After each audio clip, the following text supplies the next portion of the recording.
পাহাড় টিলা এবং সমতল মিলে উত্তর পূর্বাঞ্চলের জেলা মৌলভীবাজার। ভিন্ন ভিন্ন জাতিগোষ্ঠীর আবাসস্থল হিসাবে এই জেলা সুপরিচিত। জাতিগোষ্ঠীগুলো দেশের অর্থনৈতিক ও সামাজিক উন্নয়নে ব্যাপকভাবে অবদান রেখে চলেছে।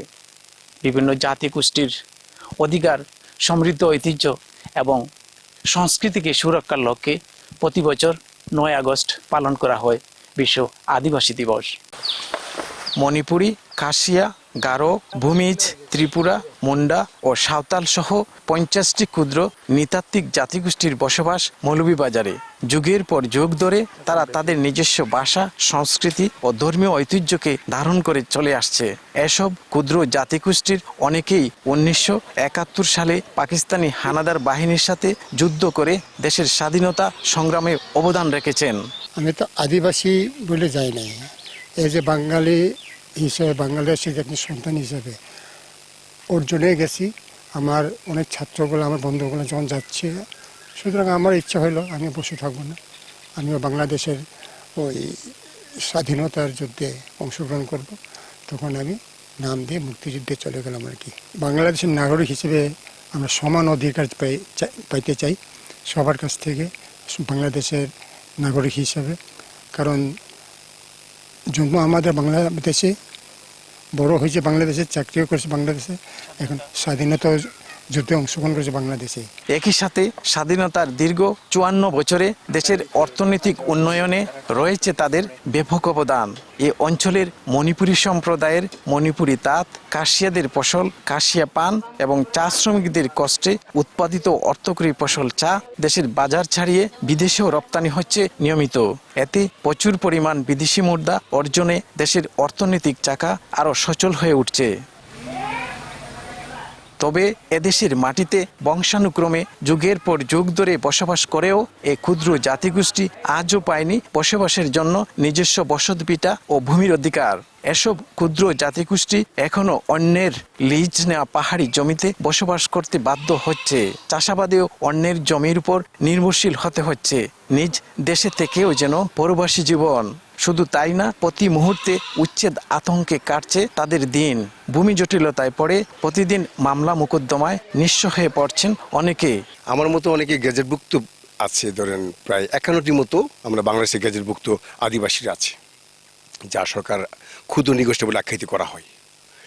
বিশেষ করে আমরা যারা পাহাড় অঞ্চলে থাকি, আমাদের সবচেয়ে বড় সমস্যা হয়ে দাঁড়িয়েছে আমরা ভূমিহীন। আমাদের কোনো ঘরবাড়ি নেই, ঘরবাড়ি আছে থাকলেও অন্যের অধীনে আমরা থাকতে হয়। আমার নিজের মতো একটা ঘর বানাবো বা একটা টয়লেট বা ল্যাট্রিন বানাবো, আমাদের অনুমতির প্রয়োজন। এইভাবে তো একটা স্বাধীন দেশের একটা মানুষ হিসাবে, আমাদের নাগরিক হিসাবে আমাদের কোনো মূল্যই নেই। স্বাধীনতার এই 53 বছরে আমরাও দাবি করে আসছি যে আমাদের ভূমির অধিকারটুকু দেওয়া হোক, কিন্তু আজ পর্যন্ত আমরা ভূমির অধিকার আমরা পাই নাই। আন্দোলন হচ্ছে, কথা বলা হচ্ছে, সব জায়গাতেই বিভিন্ন ফোরামে কথা বলা হচ্ছে, কিন্তু এটা বাস্তবায়ন হচ্ছে না। চা শ্রমিক জনগোষ্ঠীর আরেকটি দাবি, যেটা আমাদের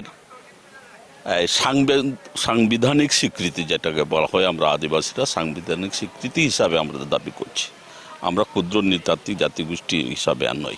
2016-তে যখন সমন্বয়ক হিসাবে নিয়োগ পাই, তারপরে তাদের সাথে আমি মিশতে শুরু করি। গেজেটভুক্ত 50টির মধ্যে 30টাই শ্রীমঙ্গলে বসবাস। তাদের মূল সমস্যা ছিল ভূমির অধিকার তারা চায়, খাসি, গারো, ত্রিপুরা এবং চা শ্রমিকদের, এবং তাদের মাতৃভাষা, সেই ভাষার তারা অধিকার চায়, তারা ভাষা যাতে শিক্ষায় শিক্ষিত হতে পারে, আর বিশেষভাবে রাস্তাঘাটের যে সমস্যা রয়েছে সেটা তাদের চায়। মৌলিক চাহিদার মতো বিষয় যেমন শিক্ষা, চিকিৎসা, বাসস্থান ইত্যাদি থেকেও বঞ্চিত হচ্ছে এই জাতিগোষ্ঠীগুলো। পাহাড়ে যোগাযোগ সমস্যার পাশাপাশি সুষ্ঠু শিক্ষা ব্যবস্থাও গড়ে ওঠেনি। অধিকাংশ এলাকাতে নেই কোনো শিক্ষা প্রতিষ্ঠান। এতে তাদের সন্তানরা শিক্ষার আলো থেকে বঞ্চিত হচ্ছেন। এমনকি বিশাল এই জাতিগোষ্ঠীর জন্য আজও পাহাড়ে নেই কোনো সুষ্ঠু চিকিৎসা ব্যবস্থা। তাই অসুস্থ হলে সময় মতো চিকিৎসা না পাওয়ার কারণে তৈরি হচ্ছে নানা জটিলতা। সেই সাথে পাহাড়গুলোতে চরম সংকট রয়েছে বিশুদ্ধ পানির। বিভিন্ন সুযোগ সুবিধা থেকে বঞ্চিত, কিন্তু বেশি সমস্যা হলে আমাদের খাসিয়ারা, যেহেতু অনেক দুর্গম এলাকাতে বসবাস করে, রাস্তাঘাট এবং বিভিন্ন সুযোগ সুবিধা, স্কুল, চিকিৎসা, ডাক্তার চিকিৎসা করতে পারে না। যেমন ডেলিভারি হলে রাস্তাঘাট হয় না, যে একটা গাড়ি ফোন দিলে এটা জিপ গাড়ি কয় 2000, 2200 টাকা, 2500 টাকা গাড়ি ভাড়া আপ ডাউন। কিন্তু আমরা তো হচ্ছে গরিব। পাহাড়ে থাকি, সমতলে থাকি না, পানি বিষাক্ত পানি পাওয়া যায় না এখানে। স্কুল কলেজের দরকার আছে অনেকই, মানে শিক্ষকেরও দরকার আছে। এখানে শিক্ষক বলতে শিক্ষিকা যারা পড়াশোনা করে তারাও বেশি জন নাই, তো বাচ্চাগুলো এখন পড়াশোনা করতে পারছে না। তবে এই ক্ষুদ্র জাতিগোষ্ঠী নিজ উদ্যোগে শিশুদের শিক্ষা সহ অনেক মৌলিক চাহিদা পূরণের আপ্রাণ চেষ্টা করছেন। তবে তা সে তুলনায় খুবই অপ্রতুল। তাদের নিজস্ব কৃষ্টি সংস্কৃতি সংরক্ষণ ও বিকাশে নেই কোনো প্রয়োজনীয় উদ্যোগ। অনেক জাতিগোষ্ঠী নিজ উদ্যোগেই তাদের ভাষা ও সংস্কৃতি টিকিয়ে রাখতে চেষ্টা করছে। বিশেষ করে উৎসব পার্বণকে ঘিরে নৃগোষ্ঠীর মানুষেরা প্রতি বছরই নানা আয়োজনে মেতে ওঠেন।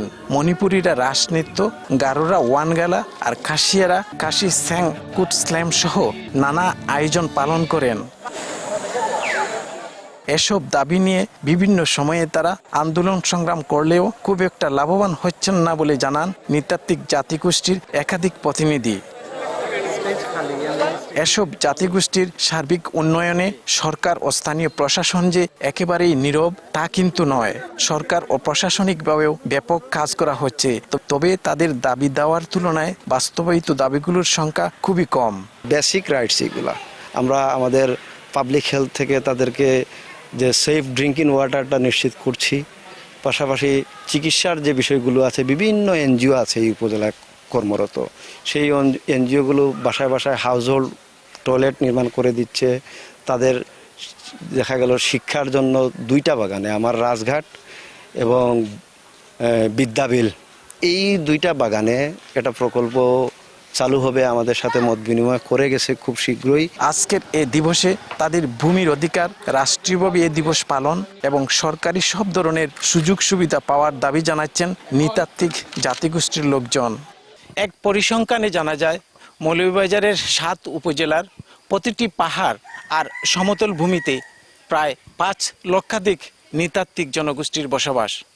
শাহ ওলিদুর রহমান, সময় সংবাদ, কমলগঞ্জ, মৌলভীবাজার।